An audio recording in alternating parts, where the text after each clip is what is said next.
Hi Krissi, welcome to Clean Talk. Hi, yeah, nice to be here. Did you have a good travel up? Or down, should I say? Travel down, yeah, sort of 5.5 hours. 5.5 hours just to be here. Thank you very much. Just for you, Ollie. Well, it's great to have you. Thank you very, very much for coming. Oh, you're welcome. So let's get started. So Okay. Question 1, what was the reason that you started your business? So, desperation, midlife crisis. That's it. Why do most people start a cleaning business? I'd actually moved up to Scotland working in completely different sort of areas. I'd done recruitment and project management. I was in the enviable position when my husband could actually be a sort of stay-at-home husband, running around the kids and everything like that. But he started a cleaning business, just going out doing a few other people. So technically, it's my business, but he started it. And when I decided that, I'd had enough of recruitment with the hours, volumes that I was having to deal with, kind of looked at each other, it was like, this is silly. He was starting to look at taking someone else on. So I just kind of joined the business at that stage and never really looked back at all now. It's just grown and grown and grown. And took it completely off him. Basically, yes.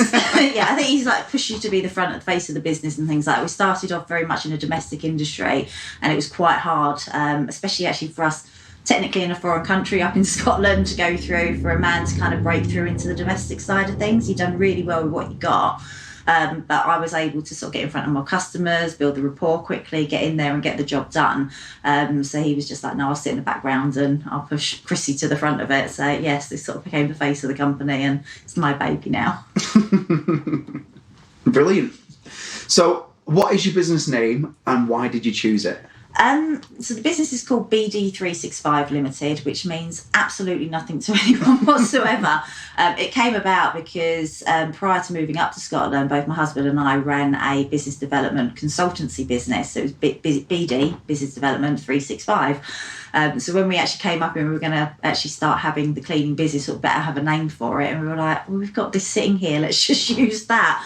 It's pure laziness, I think, more than anything else, which is why we had the company name. But for the first sort of like year or so, it was like, well, we do business and we do domestic, so I kind of made it work that way on it. But it's one of those names that no one else uses. It doesn't mean anything. It gives us the scope and flexibility to kind of do whatever we want. If we'd have been Krissi's Home Sparkle Cleaning or whatever, then we could have only really stayed in home cleaning without having to change anything. So whilst our sort of image and what we've done has changed, we've been able to keep that name right the way through, which is good. That's good. So it will definitely work then. It does work from that point of view. We get loads of people seem to think that we're Bet365, and I'm like, no, not quite on that one for it. But other than that, it does the job. At the end of the day, it's a name. It's what you do with it and how you go out from it. And I don't have to get worried about getting mixed up with any other cleaning companies out there either. So I don't get the phone calls sort of saying, you did this. And no, actually, it wasn't us at all. Nothing to do with us. So it makes life a lot easier. Well, to be fair, I mean, it's good that you pointed out that it's business development, because you are very good at business development, aren't you? I try. I try from that point of view. That was my background. I've always worked in sales and marketing. And so it's part of it is, you can be a really great cleaner, but if you're not able to go out there and get the new business, then you're never going to grow and develop what you're doing within your company anyway. So, we're very focused on different ways of getting business development. And I'm not talking about sitting there doing 100 phone calls a day or anything like that at all, because I've done that. I've done that right the way through my career, 100 calls, targets, KPIs and everything like that. And whilst we have those in our business, when it's your own business, you can kind of pick and choose what you want to go after, which is great. But for me, it's about looking at every opportunity we get and how can we get more out of it. Because if I'm going into one client to do one thing, what else can I do while I'm there? Because that helps keep your operating costs down as well. So you're always looking at how you can develop and evolve and other things that you can do within your business without necessarily increasing your cost base, but still offering that value service to them. That's brilliant. That's brilliant. So question 3. What personal touches do you implement to the business?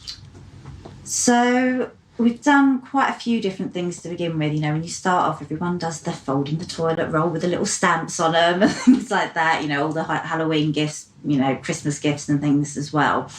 As we've moved into commercial a lot more, a lot of our recent products that we're doing is in film and TV work. So we've worked with the likes of Warner Brothers, Disney, STV, BBC, all of these big films on it. So our personal touches are a lot different to what we would normally do within a business. So we try and become a sort of single source supply. So we go in there and just take the hassle away. So we do a lot of locations, remote warehouses, people's houses.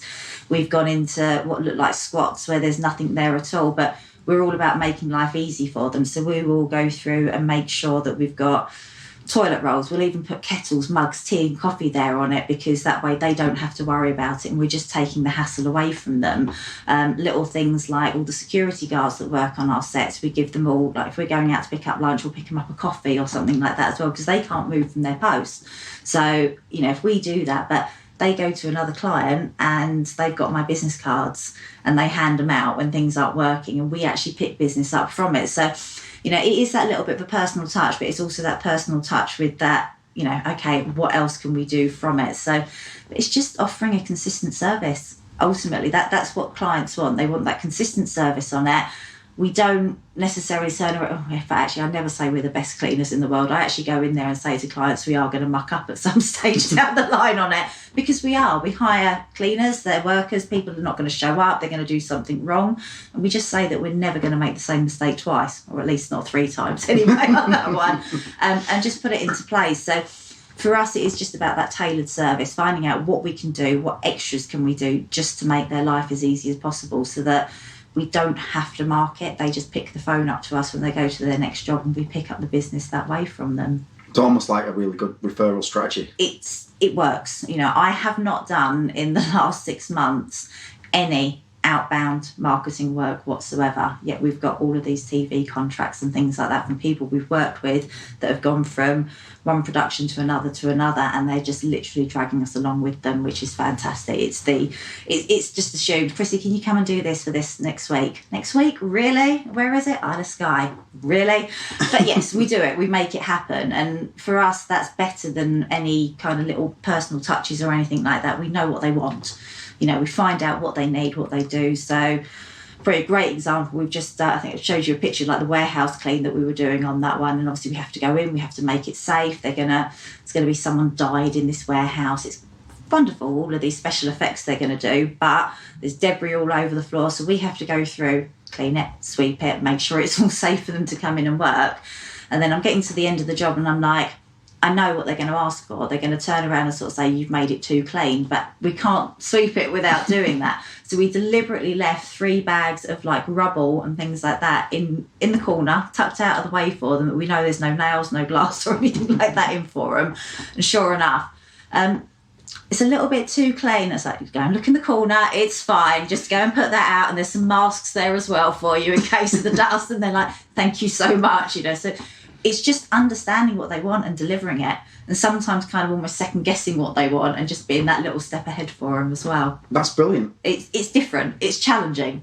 You know, we walk into flats that it literally looks like someone has died in there, and they're like, okay, can you clean it? Can you make it safe? But can you still make it look like someone's died in here, please? Yeah. Briefing your cleaners to sit there and do that job can be challenging at times, but at the same time, it makes recruitment for us easier because you're doing stuff that they're going to see on TV.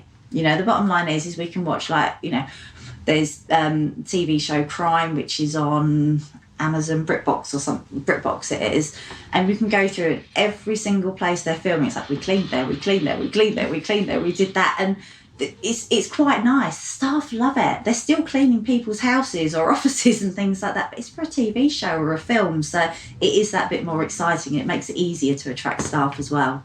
Plus, it works better for you if you get to clean it, then mess it up, then clean it again afterwards. It's a no-brainer. But, you know, we don't do a huge amount of domestic work on that one. But when we talk to people on it, when we're going back into them, and the amount of work that we sort of, can you come in and clean our house on a regular basis? And like, no, but I do know someone who can do for you. So we put a lot of referral work out as well to other people that we've worked alongside with previously. And, you know, it's like, yeah, if I did domestic, I wouldn't need to advertise for it because we're just being sent in there, we're being paid brilliant rates of pay to sit there and do it as well. And you're getting the job done, and then the customers want you to go back in. We did one last week, and it's probably a domestic I will take in because they want someone for 6 hours a day, 4 days a week. And I'm like, that's actually worth it to me as a domestic. I'm like, if I just, you know, I'll accept that one on it, but it's fine. So yeah, the BD 365 might come back into play again. Fantastic. So, question 4, what is the biggest challenge you've faced in business so far? And how did you overcome it? Okay, so probably the biggest challenge that we faced was the Harry Styles concert that we did earlier this year, which kind of came out of nowhere. It was bigger than I could ever anticipated at all. So we worked with an events management company. We'd done another couple of gigs for them earlier in the year, which was fine. It was a lot smaller. There was only going to be like 20,000 people there, which is fine. It's not a problem. We only 20,000 people to clear up after, which is great. But actually, can I start that one again? Sorry. Yeah. I'm actually sitting there thinking it's the gig before that is actually probably a better challenge. So start that again. Do you want me to start from the question again? Yes, no, I messed the question up a bit. You messed up. Well, because you. Okay, 2 seconds. Yeah. So, what is the biggest challenge that you faced today, and how did you overcome it? Probably the biggest challenge we had was earlier this year. So we sponsor Falkirk Football Club up in Scotland. We do all of their sort of after-game cleaning, stadium cleaning and things like that for them. And they were approached by an event management company to host the Killers concert earlier this year up in Scotland, which is fantastic. The concert producers were like, do you have a cleaning company on site? And I'm like, yes, we do. So we got the introduction to it. And I'm like, it's just a stadium clear up, but with more people afterwards, I suppose, more than anything else. So we went through, we worked with them, signed the contract, agreed everything that we were going to do on that one. So all of the setup, because there's loads of setup that goes on beforehand. The concert event's on the 10th of the month, they're in there from the 2nd, getting all the stage set up, all the sound, lighting, dressing rooms, everything all in place for it. So we were there COVID cleaning kind of right the way through, all the infection control, managing all the sites and sort of catering and everything that goes on behind the scenes. You turn up for a concert, you don't even think about these things that happen. So it gets to the first night, we've organised like 35 people to turn up at 10:15 so we can start at 10:30. So you've had all the challenges with recruitment to get that to happen, making sure they're all going to turn up and everything like that. Gets to 7:30, concert starts on that one. I then get someone running over to me, where's all the staff? What do you mean, where are all the staff? Well, there's no bins out, there's no one to clear up sick in the stadium. There was literally just myself and my daughter who were there because they'd not booked us for anyone. They'd not booked for anything for during the show time whatsoever.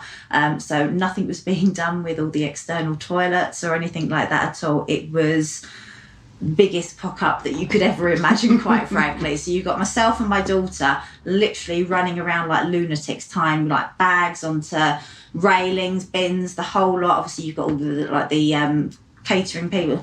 It really was. I mean, running from one end of the stadium to the other, all of a sudden doing like biohazard clear up, trying to just do what you can. The show's got to go on. There, literally, that is the showbiz line on it. Whatever happens, you make it happen to go through and do it. Meantime, they're like, can't believe this. Oh, like, there's my email. That's what's been sent. That's what we've been booked for. We'll do it. We'll sort it out. But then again, it was a 2-night concert, so we then had to go through very, very quickly, get all of this then reorganised for the next day, all of the additional clear up that hadn't actually been considered, because there'd been no rubbish bins outside. You can imagine there was rubbish blowing everywhere. It's a community stadium it was being held at, so you got preschoolers coming in the next morning, so we were like, okay, we're going to get outside the main entrance where that is all cleared off. But we managed it, we did it, we dealt with it, and by the next night we had people there throughout the evening dealing with the whole thing on that one. So you really do just have to kind of think on your feet. But because we've done so well with that, that's when they then turned around and said, actually, do you want the Harry Styles concert as well? It's like a week after this one, and we're like, yeah, why not? Why not? If we can do this, we can do everything. So that probably was like the most challenging. It was 3 weeks in total of my life to sit there and actually coordinate these. Bearing in mind, I'd never done an event like that previously.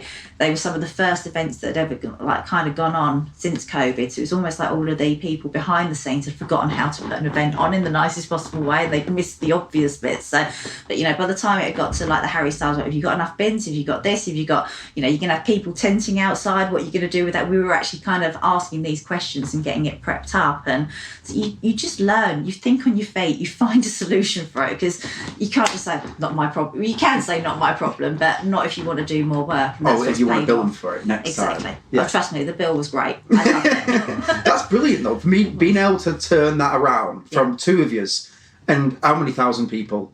It was, I think there was 20,000 people at the Killers So concert, two of 2 yous nights. cleaned up for 20,000 people somehow. Actually, during the event, and then like 30 people kind of came, at which point I'm dead by that stage. I'm dead. I'm like, just sweep. And then just the next sweep, night, what, 40, do 50 exactly staff? the same again on that one. So Yeah. the next night we had staff out there. We'd actually managed to liaise with skip companies to get like bins and wheelie bins and skips and things like that there all ready for the next day. So, you know, while this is going on during the evening, most people are still asleep. So I finished there at 2 o'clock in the morning, hours drive home. So 3 o'clock in the morning, went to bed, got up at 7, and I'm on the phone to like the rubbish companies that we work with and things like that. Please, can we get some skips over there the next day and things like that? Just making it happen. And you do, but then you've got the relationship with the skip companies because all of a sudden you get them into a massive contract, which then gets them into the next one as well. So you're just kind of making it happen, and you never know. Then people might be calling you because you've got them a job at a stadium for. Absolutely, it all works in a big circle, doesn't it? Completely from that point of view. That's fantastic. That's great. So, what's your approach to hiring staff? Yeah. I've worked in recruitment for like 10, 15 years prior to ever coming into cleaning. So I started off with legal recruitment. I then went into sort of office management recruitment. I then ended up working for a deco and like coordinating the contracts for all of the cleaning crew at like Amazon and things like that. So we're talking not just at one depot, coordinating that on a nationwide basis as well. So, you know, Amazon need cleaning staff. It's like 24 cleaners every single hour. You know, 3 shifts a day, 8 hours shifts, 24 people on consistently right the way through for landing new contracts on it and things. So it is massive. So if someone says, no, you've got to get 30 cleaners in, it actually doesn't bother me too much. There's just as much work that goes into hiring 30 as it does to doing one. So with jobs like that, I tend to bulk recruit at the time. So we make them jump through hoops. So basically and I've talked about this before with how I kind of advertise, and I still stick with it as well. So I'll put an advert out on Indeed.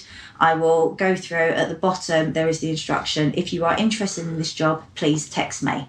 At the end of the day, with cleaning, if they can follow instructions, I don't actually mind what they've done before at all. They need to be able to follow instructions. So we might get 300 applications, but only 20 people might text me. I'm only interested in those 20 people. I won't even look at the CVs, in all honesty, at that stage.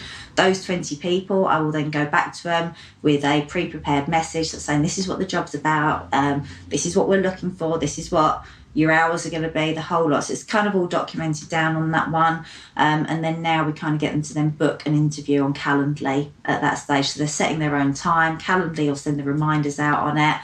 We'll talk to them about the job. So depending on how many I'm recruiting for at the time, I'll either speak to them individually or we'll set up a group Zoom or we'll invite them into an office and do like big group interviews in one go on that one. So I'm not having to go, and this is my business and this is what you're doing 30 times a day, because you get to the end of the day, I'm like, I actually don't even know what I've just said. You've gone through a whole day of telephone screening. You're like, yeah, I can't even remember who I spoke to first thing this morning on it. You know, otherwise you get to the stage, you're like, first person that sounds half decent, they're hired, and you're like, that doesn't work. You do need to be a little bit more selective with that. At that stage, and this, I suppose it's a little bit dubious on it, but we all know you get so many applications and people that are only applying for the sake of it and can tick a box to say I'm applying, and it is a sad state of affairs that sometimes people get missed out for that. So getting them to follow these, like jump through these little hoops, means I'm only really talking to the ones that are interested. So if I've done the initial screening on that one, I'll be like, well, look, we want to meet you face to face. I'm going to send some information out to you. I will do that by close of play or by 9 o'clock tomorrow morning, letting you know where to meet us, you know, times and things like that. I then actually don't send that email, which does sound awful, but if they're interested, they're chasing me up for that straight away. And it's the ones that chase out are the ones that are going to turn up 9 times out of 10. It really is. We'll get them to come in, we'll talk to them. At that stage, we tend to put them through a bit of a work trial. I'm really lucky. I've got a large holiday park, so we've got indoor domestic, we've got carpets, we've got shower blocks, you know, we've got everything on site, so we can kind of throw them into everything. We do a paid work trial for them, but it's more at that stage about whether or not they're going to fit in with the company, how they're getting on with the other team members and how they're interacting. So we don't kind of micromanage them. For us, it is all about the team that we've got, because I know earlier in the year when I wasn't very well, you know, the team picked up the slack, they got on with it, they were absolutely brilliant, they didn't bother me in the slightest, which was amazing. You can sit there and think, blimey, is that ever going to happen? And it actually has all of a sudden. It's superb.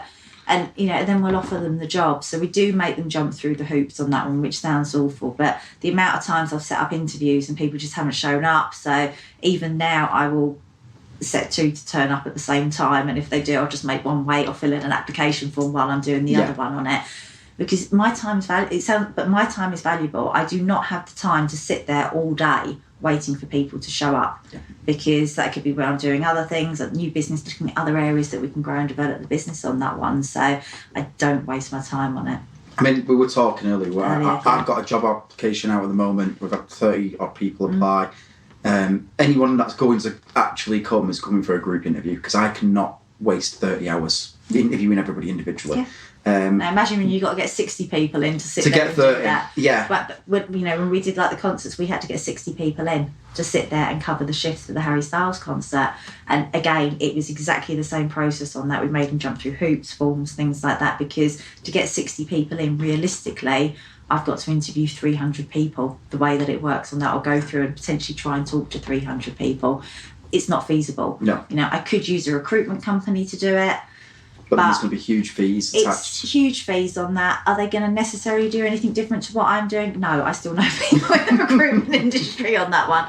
Plus, when it comes to the event, these guys are turning up at 10 o'clock on a Saturday night. I really don't think my recruitment agency are going to be answering the phone if they don't turn up. So having that bit of extra control on it was really, really good for what we do on that one. And then what's great about those bulk events is that, if I've got 60 people coming in to do a job, realistically, I've only got to have 10 of my own staff there, put them into teams to actually do that job. But the really good ones from that, we've then kept on. We've found work for them to go through and actually help them develop. So it gives us that real kind of pool of people that we can keep going back to. But yeah, I'm 100% for group interviews. Easier. So I know you touched on it earlier, but what is your approach to marketing? If you do, I know you're very good at business development and obviously referral strategies, but what other methods would you employ? So most of ours is actually word by mouth. As I say, in the last year, I've not really done any outbound marketing at all. I've not made any real phone calls. I've quite a bad health scare early in the year, and we had issues with my daughter, so I really have taken my foot off the gas on that one completely, much to my husband's dismay, in all honesty. But most of ours is networking and referring, and I'm not talking about networking BNI meetings or anything like that. There's definitely a place for those, but ours is very much a referral into a client, looking at our existing clients, what we do. So with the concert work came from the football club that we already work with, and the referrals from there and the stuff that we already do in the community around there. The TV work actually came from a carpet cleaner that we'd worked with previously. So we'd subbed some work out to a carpet cleaner. He had got the job to do a deep clean of what was going to be like the production offices for a film. He didn't want to do the regular cleaning thereafter, so he referred back to us. We went in, we did the regular cleaning, and we did such a good job and worked with them, and all of these little extra bits that we do, just making sure that we talked about earlier, toilet rolls, security guards, things like that. It's networking from there. These guys don't work for one company. They're pretty much self-employed, and they go freelance, job to job to job. So you work with them, you do it, and they just go along. And it's literally, one locations manager in my instance has taken me into 4 different jobs so far, which is fine because we've worked with them. The security guards will say, oh, you're going to get a call from such and such because they were asking about cleaning, and we've passed their card on for them. So that's down to reputation and what we do. That is down to reputation and what we do at the end of the day. We do go that extra mile on it. We make you make it work, but you get in the door and you talk about other things straight away. So if you're going in and you're doing just... Some of them we've just gone in on the back of fogging to begin with. They were looking for fogging services. We did it, and then we go back out. But you put yourself out there. And I've literally gone out and done a fogging job the day after I've been discharged from hospital to go through it and get the job done because everyone else was out on site. But the fact that we did that, not only he was like, I can't believe you're doing it. It's amazing. He's like, what do you want? I want credits. Cleaners don't get credits at the end of films and TV shows. We want it. I'm going to be credited on a BBC TV show at the end of it. You don't ask, you don't get. Like that one. And I'm like, over them, it's like COVID supervisors, that caterers. I'm like, why are caterers more important than cleaners at the end of the day? We have to clean up after them. But you do it and you just push on and you network, you talk to people. It's what else can we do? What can we do that takes the hassle away from you? As I say, every security guard who works in film and TV production in Glasgow has pretty much got our contact details to pass. Just throw them out. Things like another job that we did early this year, which again was whilst I was in hospital, the Portaloo companies that basically they drop the Portaloos off on site and they're like, we'll come and top them up. And we're like, look, we're there anyway. We'll top up the toilet rolls and things. Oh, amazing, fantastic, great relationship. Give them back to them in a good condition. Get a phone call, as I say, literally not long out of surgery, lying in bed recovering. Get a phone call from Mr. Portaloo, bless him. He's like, yeah, we're at the Royal Highland Show up in Edinburgh, which is massive. People travel from all over the UK up to this event. They haven't got any cleaners. Can you get like a dozen people there for tomorrow? And I'm like, I'm in hospital. It's like they're desperate. I'm like, okay, we did it. So again, it's that networking, it's the referral. But we do the same. So when we go in and talk to new production managers on the TV sets, have you got your porter cabin sorted out? Have you done this? We know a really good company that can do it. So having that kind of pool of people to network off of, you don't have to, if you've got the reputation, if you're doing a good job on it, you don't have to go all out and spend thousands on SEO and things like that. We'll do it eventually. We will do, because it is an easier way of marketing on it. But if you're in a niche area and you do a good job, people will come to you straight away. Absolutely. And there's what you're doing is very large in the demand side of things, isn't it? They need people who are good, and they need people who can be good and fast. Reactive. Yeah. It is reactive. We will get a phone call at 8 o'clock at night saying we've got a whole house that needs doing tomorrow. And smaller companies, unfortunately, they're not in the position to be able to do that. But again, because we've got the pool of people that have done work for us as second jobs and extras and things like that, we do it. We've never, ever, ever let one of our film and TV companies down by not being able to send someone out. It might be a couple of hours later than what they want. I can get a phone call at 6 o'clock on a Monday night sort of saying, I know we said it'd be tail end of the week, but we've got an 18-hour clean tomorrow. Can you do it? It's like, okay, where, when, what time? 10 o'clock. I can get 2 people there from 11 and then a third person will turn up at 2 o'clock. We'll do it. We'll get it done for you. And yes, and then you sort of think, actually keys, access, things like that. So we start thinking about all of these extra bits and pieces that are needed doing. So it just is point call. I do realise how lucky I am on it, but it has been that hard work, the blood, sweat and tears that we've kind of put into it, the running around like a lunatic to get the jobs done, that, all of a sudden you go into a site and there's nothing there, there's no power, there's no electric, there's no water, and you're like, okay, we'll find a way. Head torches, carpet sweepers as opposed to vacuum. I have been on my hands and knees with a dustpan and brush on a carpet before, just getting the job done while my other half's going out to buy a cordless vacuum. We do what it needs to actually make the job happen and get it done, which is great. What's the best and worst investments that you've made to date? Best investment is probably outsourcing to a professional HR and health and safety company, no doubt about it at all. It's something that you kind of see as being a nuisance in the background, trying to do. I've worked in recruitment, so, HR, so it's something that I can do myself on that one. And the health and safety, I've been a big champion of getting that right within the industry for a long time. But just having that backup so you can just outsource it. I need to change my contracts to work with the new holiday laws. There you go. You guys deal with that. I want to change my contracts on that one because I'm going to be paying people higher in different works on it, but I don't want to accrue that on the holiday pay. Find me a way out of it, please. And just being able to do that and just push it all over to someone else to sit there and make sure it's right and you're compliant is absolutely spot on there. Same with the health and safety. Clients are getting more aware of health and safety now. We've just done a 91-page health and safety audit for what started off as like a £400 job, believe it or not, but we're in there for other work and they've got like 42 locations and we've gone through it and we're on that list on it. So definitely taking that headache away. Staff playing up, hi, we've got this, can you deal with it please, thank you very much, goodbye. As long as you follow what they do, they cover it for you on it. And it's like insurance for your business. I treat that the same way as I do insurance on it. I'm there, do as they say, I'm covered, golden, quite happily from that point of view, which is great. Worst investment, probably every shiny new little cleaning gadget or product that comes out. It's like, oh, there's something new out, it's shiny. And I still do it with domestic. Yeah, I've got like a warehouse, not a warehouse, but a storage unit full of professional cleaning products. Something new comes out, it's like, it's terrible, but there's a Flora Christmas cranberry and orange one on that. I love the scent of that on that one. But you know, like all the little carpet cleaning, like not gadgets, but like the little tools. Yeah. I've got like little crevice tools off of Wish where they bend and go round. So like when you're going around the edge of the shower, a toothbrush does exactly the same thing. But I must have 4 boxes of weird and wonderful cleaning tools on that will never get used again whatsoever. And if I did, they'd only get lost or stolen. But it's like something new comes out, it pops up on Facebook. I must try that mold magic remover. We'll try that. I've got professional products that do the same thing, but yeah, I think I'm just a magpie for things like that. So it's probably thousands over the years that I've spent on it that I could have bought a really good bit of kit off of you from. But you know, we're there. We've done it now. So, if you could start again tomorrow, what would you do differently, if anything? Probably the first thing would have been actually gone to professional products straight away from day one. You know, we spent thousands on cleaning products. You know, it was just domestic cleaning that we were doing, so we were using domestic cleaning products as far as we're concerned. So your Flash, your Mr. Muscle, the whole lot.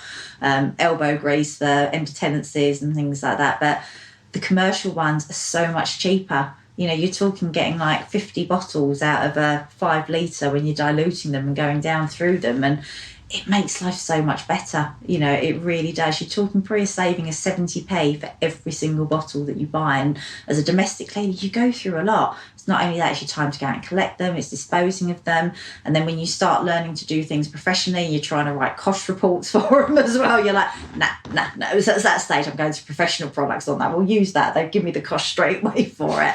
But it probably, I'd probably say the first 18 months of our business, we were still using domestic shop bought products, and it's just ridiculous the amount of money that I spent on it. Economical. I mean, there was some months we were spending £400 or £500 on just like products from Tesco's, B&M, Pound Shop, whatever it was. That, you know, I probably would have spent that in a year going to. But when you actually compare on it, and it's the health issues as well on it, because obviously you're using products that are designed just for like occasional use at home. When you're using them all day in, day and out, you know, I hadn't used my inhaler for years. After the first year, I had to go and get a new prescription on it because you're not supposed to be using. We just don't realise it because there hadn't been enough information at the time out there as to the best ways to kind of start a cleaning business. Anyone can start a cleaning business. I'm incredibly grateful for that, but not everyone should start a cleaning business. I think, which sounds harsh, but there should, you know, I've worked really hard in the industry to make sure there's been better guidelines and, you know, so people know how to do it and, you know, let them learn by my mistakes. So I'm quite happy to sort of say, you know, a lot of what I've done has been, I've made a mistake, how do we fix it? This is how we're going to do it now. It's fine. You go for it, you do it. But yeah, professional products from day one would definitely be the one thing that would have saved my health and saved my money straight away. So normally I'd ask, what's the biggest win that you've had? But would you agree that it's getting into the TV? Probably the biggest win that I had was the Harry Styles concert. There's not a doubt about that. Did you get to meet him? Well, when you have a 21-year-old daughter who's living with you at the time, and unfortunately she'd been through a bit of a mental health breakdown earlier in the year, she was just getting back on her feet and we got this. And for me to be able to take her along to a Harry Styles concert backstage, she did work on it and everything like that, to see him do all of his warm-up acts. And, you know, this was the first one as well that was going on over in the UK. It was phenomenal. Well, my wife would be jealous. Yeah, she was there. But yeah, ultimately on the actual night of the gig, Harry Styles was there. I was this close to him, just coming off in his yellow thing on that. But it was massive. You know, literally in the last year I've been able to put, you know, Indiana Jones, Batgirl's not coming out. Hey, I don't care. I've been paid for it. It's fine. You know, we're working with STV, ITV, Martin Compston. We've just finished doing a show with him on that one. You know, I've been sort of around and about Taron Egerton. It's massive what we're doing on that one. So it is such a big win. And, you know, I worked really hard to do it. My mum always says I'm really bloody lucky, you know, everything kind of falls, but it isn't. It's because of the hard work that you put in and you look at what else you can do from it. But yeah, you make your own luck, don't you?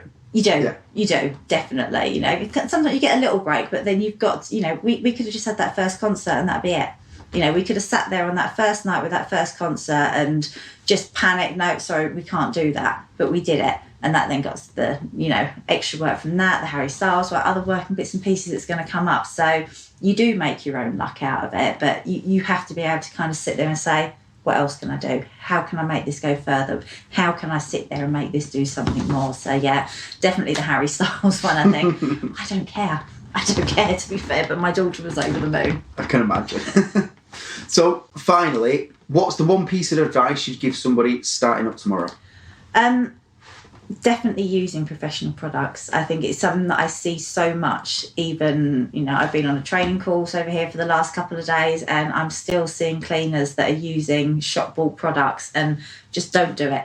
Bottom line is, don't do it. You will save an absolute fortune. It's better for your health. It's actually better for the environment. It's better for your pocket as well, usually, on that point of view on it. You know, you will save so much money, and actually you will find it easier to clean on a lot of the jobs as well, using the right products. If you can start understanding the chemistry and how that works behind it and what you should wear there, and do as much training as you can early days as well, it will make your life so much easier. Don't ever just think, oh, it's just cleaning. It's not just a cleaner. You can just be a cleaner, but there is so much science and technology and knowledge that actually goes behind it that I can go out into any client and I can talk for England about everything. I will sit there and tell them what they're doing wrong, how they could be operating, how they can be sort of infection control, the whole lot. It doesn't matter who I'm in front of, quite happily. I pretty much just bore them until they say, yes, I think I've come to that conclusion. Have you got any questions for me? No. I talk a lot, but we do cover everything. It's like my standard line on it. But it does the job. So yeah, learn as much as you can about the products, learn what you should be using. Do not follow any Mrs. Hinch tips ever as well. That'll be my other bit of advice for you. And use professional products. So, finally, thanks for coming. Thank you. Is there anything that you'd like to share with anything that's going to be coming up in the future? Anything that you're working on? Yeah, well, I've been sort of away for a little bit, obviously. I had sort of issues with my daughter at the start of the year, and then obviously all the big concerts, and then my own health on it. So I've kind of been out of it for a little bit on it. I am kind of getting back out there finally. So we've started working on a few different things at this moment in time. We're just actually expanding our biohazard bits that we do within our business hugely on it. I've got 4 amazing members of staff that seem to have cast iron stomachs, and you know, I've chucked them in some really fun situations with like the film locations and sets, and they're like, we want to do more of this. I'm like, well, how about then, rather than actually dealing with fake blood and vomit, we deal with real blood and vomit? And they're like, yes, bring it on. So we're going to be doing a lot more work along those sides with them, which is why I've been over here doing the training the last couple of days on that. And some more stuff on like the health and safety. I've always been really involved with like the coaching and helping people to develop, and I've missed it. I have missed it. So we'll definitely be doing some more on that as well. So yeah, watch this space. Well, brilliant. Thanks very much for coming. Thank you for having me. And if you want to learn anything more about Krissi's business, BD365, the link will be in the bio. Don't look at the website. It's really bad at the moment. If you design websites, contact me.